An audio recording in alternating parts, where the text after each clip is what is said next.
To the left, we have the Hisense H8G1. To the right, we have the Hisense U8G. Both of these televisions have been professionally calibrated by yours truly, so this is not an out-of-the-box stock comparison. It is very important to note that because if you're just whipping these TVs out of the box, you'll likely never see the differences that I have here. That being said, if you want the settings that I have here, I will be putting a link down in the description below, and you can join and snag this awesome next level quality. But with that being said, we're now going to dive into the comparison. The first thing we're going to talk about is the black levels. To the left, we have the Hisense H8G1. To the right, we have the Hisense U8G. So one of the big things that you're going to notice is that the H8G1 supports 90 zones of full array local dimming, where the U8G to the right sports its 360 zones of full array local dimming. However, I found that the H8G1 is actually a better performer for local dimming than the U8G. If you pay attention to the way that they work algorithmically, you're going to notice that the car is brighter on the U8 or the H8G1 to the left. The U8G is just dimming down too much. It's not intelligently knowing that it needs to brighten that car and keep its subject, the main subject in the foreground, bright, and it's just focusing on dimming the background element a little too much. Now again, it's not to say that either picture is bad, but that is something I did notice. Now, it is a special note here, color-wise, the color is more vibrant on the Hisense U8G. We'll talk about that a little bit later, but we are going to talk a little bit more about algorithmically what's happening here. Essentially, you can kind of see it here as well. As we take a look at the background, you see a lot more black level control on the H8G1 to the left. So this is going to play a role in increasing contrast. I can see it on my end. Don't know if you can. We have tail light, or rather headlights, that are way sharper and more clear than we have on the U8G, where it just appears a little bit more blurry by comparison. And this is, of course, because it's nerfing that contrast to try to keep the background black. But the foreground should be the focus at all points, along with maintaining. It's called balance, and this TV needs a proper balance. It's struggling with it a bit. See, what's happening now is if you look, because they're trying to dim down too many elements at one time, the car to the U8 on the U8G to the right is darker than the car on the left on the H8G1. The car on the H8G1 is accurate. That is the exact shade of red it's supposed to be. I've done these comparisons with this particular demo content for many years now, and I can safely say that yes, that is how it's supposed to look, and the U8G is just dimming down too much. So hopefully that's something that you guys can see on your end. I know that these things are pretty difficult to show off sometimes. Another thing I wanted to show off is the amount of blooming that happens on mid-element or mid-screen type brightness things. Not really explaining that very well. I mean, the correct way we could say it is, you know, a certain window of brightness, right? We can get a little bit more technical there. But when you have center elements, which is what I was trying to say, is basically you have challenges that this TV tries to overcome, the U8G very specifically, that the H8G1 to the left just doesn't have. I'm going to open up my ISO here to kind of exaggerate a little bit. It won't be 100%, but you can get an idea. Look who starts blooming first.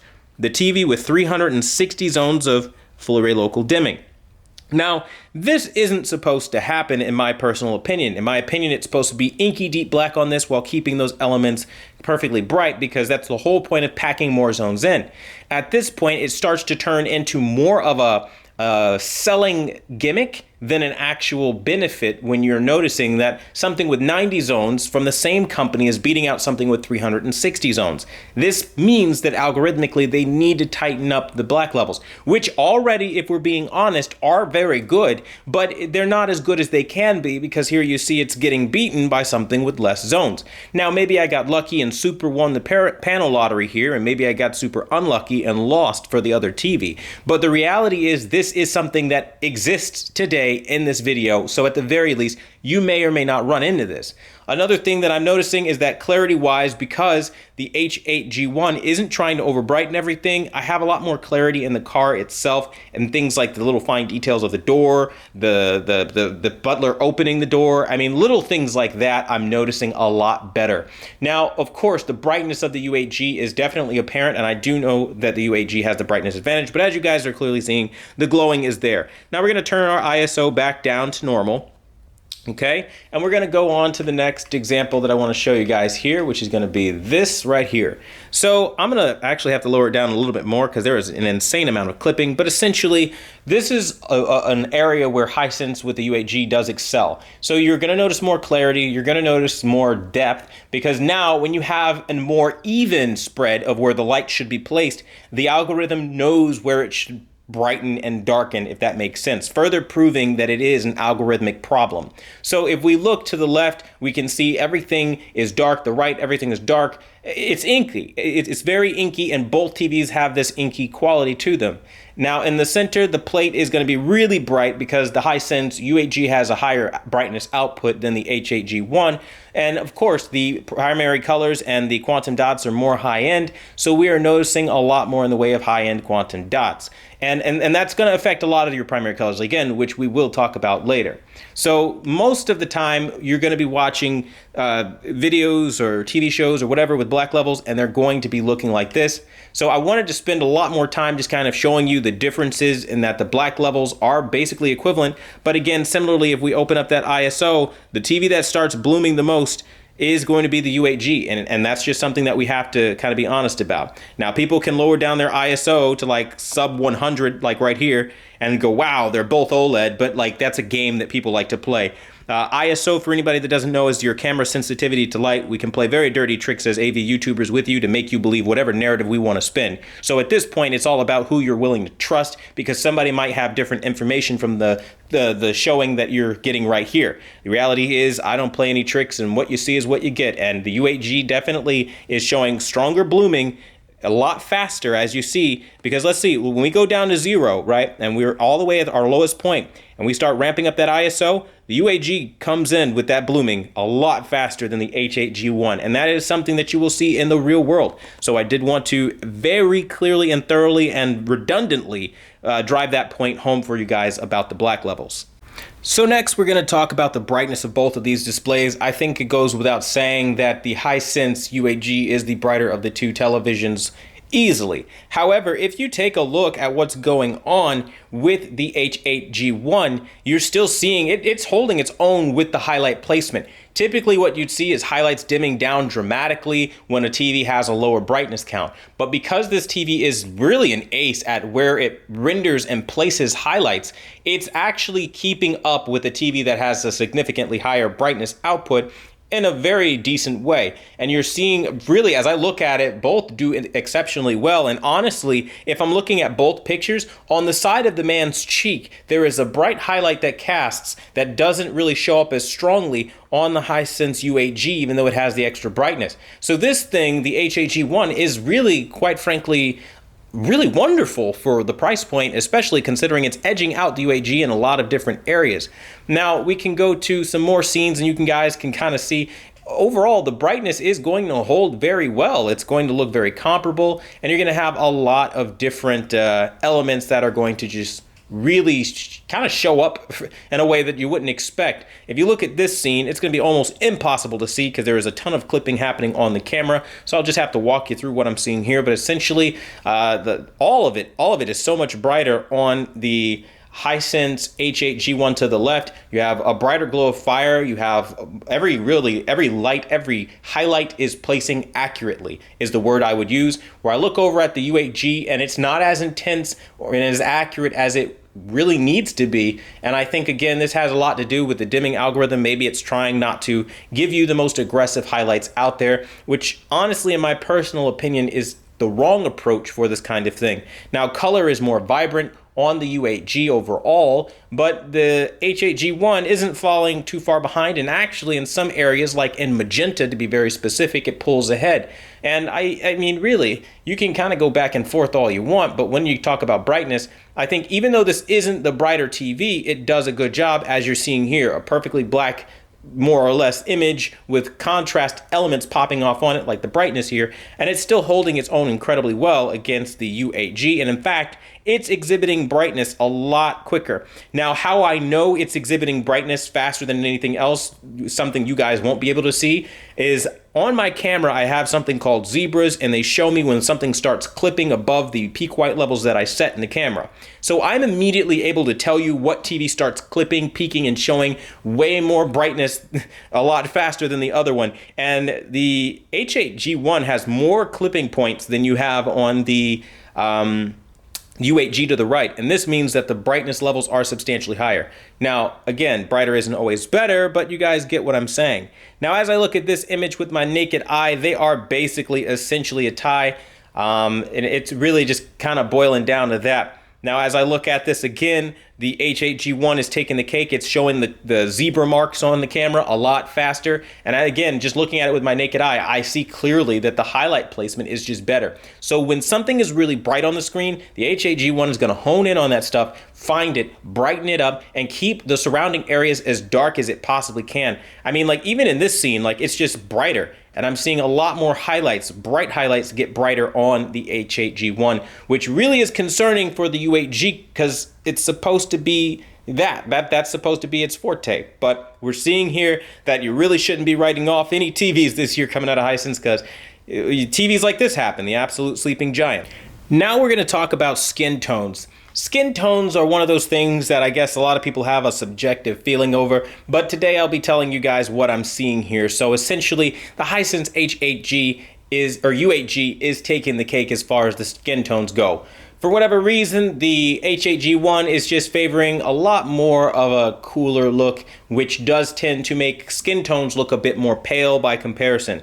Now, over the years, many people have gone to thinking that that's the more accurate way of representing something with a lot more blue light as opposed to a lot more warm light or tungsten light as it's referred to, and that's just inaccurate. The reality is skin is supposed to have a more warm tone to it. Now on the camera, if it shows up as green or it shows up as anything other than what I'm telling you it is, understand that Sony's color science has always been a bit ass when we talk about cameras, so it's recording it however it wants to. You're not going to be seeing what my human eyes are, so this is the most you have to trust me section of this entire video. You've got to listen to what I'm saying because you are not going to see it. You just aren't, all right? But the reality is the skin tones are more natural on the Hisense U8G, and again, it's just a pretty much dominant slaughter I've noticed in each example, from skin tone to just rendering of just the way colors fall naturally on a face. Now, contrast-wise, the contrast is, for whatever reason, in this particular image,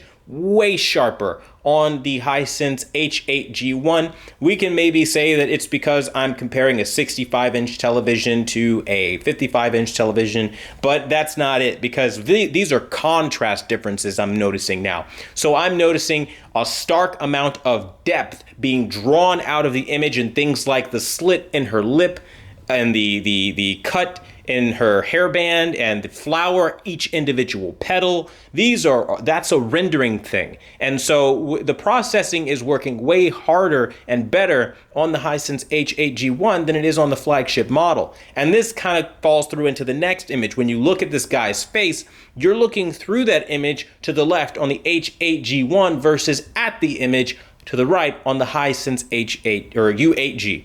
And I'm telling you, it's really weird to see these go back and forth so much. And again, the clarity immediately undeniable on the H8G1. I immediately just went right to it just now, and I see every little detail, every color. You know, the red of the lipstick's better. The red of the, I don't know what the headdress is, but she's wearing that, and that's better. Now, when we look at the Hisense U8G, it's not to say it's bad. The red is vibrant, but it's not as accurate, I would say, as it could be. But the blues are better if you look at her clothing on the U8G, so that's a win there. The overall warmth and ambiance is there on the U8G in this particular scene versus being a little bit cooler. So the color temperature thing is definitely going to play a role here. And again, it's one of those things that we just kind of have to take at face value here. Now, as we look at this baby, again, undeniable clarity. Immediately my eye I go straight to the H8G1. Again, as we look at the more accurate image, if I had to guess and look and just say what I would see, I would give it to the H8G1 right now because it does look better. But now it shifts over and the accuracy then becomes a tie between both of these TVs because both are rendering this particular person accurately, and I have no problems with the way that it's drawing out detail. But the clarity again is there on the H8G1. Now again, it may be because it's a 55 versus a 65. Those who don't know, when you go larger in screen size, you throw away something called pixel density. In English, it means your picture is going to be a lot blurrier because you're expanding way beyond what the native source of that image is supposed to look like. An image isn't supposed to be blown up to, you know, these billboard sizes. Everybody wants an 85-inch nowadays, and that's going to result in a muddier image overall across the board, which it has. I'm telling you. So that's why, if anybody ever wonders why I almost exclusively stick to 55-inch TVs, because that means that I'm going to be getting the best image quality possible. Now, as I look at this particular image and I really give it a hard look, looking at both, the win does go to the Hisense U8G for clarity and depth and color overall, though I do notice that it has a bit more of a yellowish tint than what I would like compared to the H8G1, though the H8G1 looks flatter by comparison and not as clear as the U8G. Now the U8G is like I'm looking through that picture instead of at it on the H8G1. So when there are multiple elements of geometry within a scene, you are able to pick it out and assess the skin tones and all that good stuff a lot easier. And I think that's something that you have to understand about how these TVs are going to render things like people's faces. Now we're going to talk about foliage. This is one of the types of geometry that traditionally trips up a lot of budget TVs. Usually this is where you're going to see details get muddied and you're going to see a lot of just insane clarity issues. So I wanted to go ahead and kind of tell you about what I'm seeing here. Okay, so the first thing I notice is that they're identical right off the bat. It's extremely difficult to even tell a difference between these two TVs. Although, of course, we've already mentioned earlier on the highlight placement of the H8G1 is better than the U8G, and you do get brighter elements a lot easier on that display than you do on this one because, for whatever reason, when it finds anything bright or a certain level of peak white, it hones in on it and juices it up, versus this TV, the U8G, which dims that stuff down. I guess I try to keep things under control. I don't really know. But as far as the foliage is concerned, it's sharp and very detailed. Both do an incredible job. Though when you get to the scenes like this, where you have a lot of ambient light available, right? You're thinking it's like a scene at 6 p.m., whatever the case may be. The U8G is just bang on perfect, damn near. Like, I would say pretty accurate for what you would see almost in the real world, because now you see all the depth and richness in the forest. And the most important thing about scenes like this are the shadowy areas. The U8G with the 360 zones of full array local dimming is acting accordingly here because it's dimming down those areas and keeping them appropriately dark. And you can see also from a rendering perspective, the contrast is working brilliantly, dividing up the landscape, giving you the isolation that you'd want from rock to, again, tree line ratio. And it really does look incredible, where it does look a little bit more muddy on the H8G1 when we talk about the foliage aspect. So if you're somebody that's watching a lot of landscape documentaries on maybe the Discovery Channel or something like that, the U8G is going to be a little bit better for that. Again, we can see here, you see a lot more of the grass, each individual blade, versus the H8G1, where it is a little bit more blurry by comparison. Though, oddly enough, the background, the mountain on the H8G1 is better and is sharper than the U8G. So they do their little tit for tat dance. And again, now the U8G pulls ahead again, and things like the rocks being a lot clearer and the foliage all around just being clearer. However, in this same example, the accuracy of green goes to the H8G1 because the U8G is kind of targeting a flat, more bluish shade of green than it should have versus the H8G1. Again, these are very nuanced differences post-calibration that most people won't pick out, but it is something that I figured that we should talk about. And again, as we look at this, it is going to be a win for the Hisense U8G as far as, again, more foliage. So overall, your foliage winner is going to be the Hisense U8G.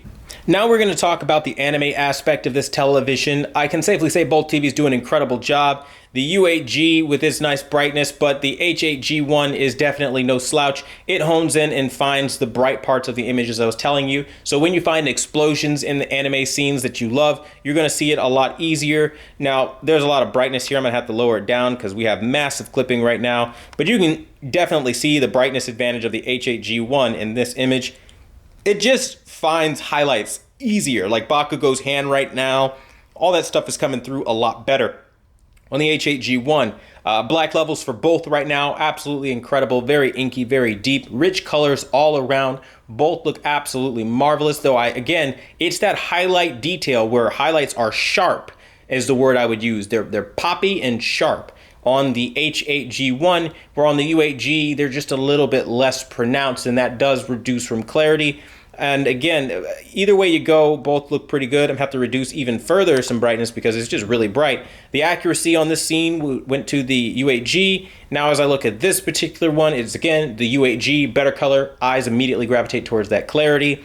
As we look at this scene, it's a total domination by the U8G. On the H8G1, colors are just insanely accurate all around. The magenta, again, on the U8G, just slaughters the H8G1. So for anime, I would have to say that your winner is going to end up being the Hisense U8G. You're just getting a more accurate, more natural, more true to the source material television with this, though you are missing out on those juicy peak highlights, which is very strange given the peak brightness range. Now, you can always raise your brightness to the maximum level, and then of course you'll have insane peak brightness, but the problem is all you're doing is artificially brightening the image, which will in turn unbalance your black levels, shadow detail. You'll unbalance colors, you'll have to redo those. I mean, you can just throw off a lot of the midtones as well from the gamma perspective. Going to the brightest setting all the time and just leaving it there isn't always recommended, but as you guys see, both are handling black levels well, colors well. Either way you go, it's an absolute win. They are champions, but at this time, I would have to call it at a tie because both TVs have their advantages and their strengths in many different areas.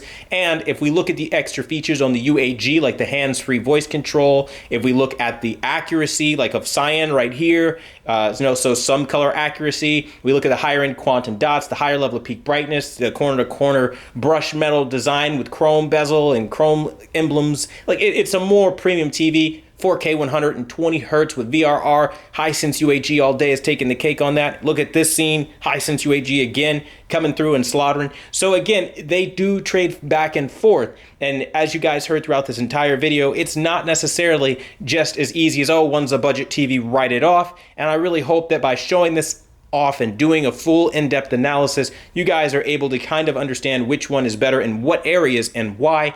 If you don't, ask me down below. As always, I want to thank you guys so much for watching the #1 brand in honesty. It's been fun, and until the next video, we'll see you guys later.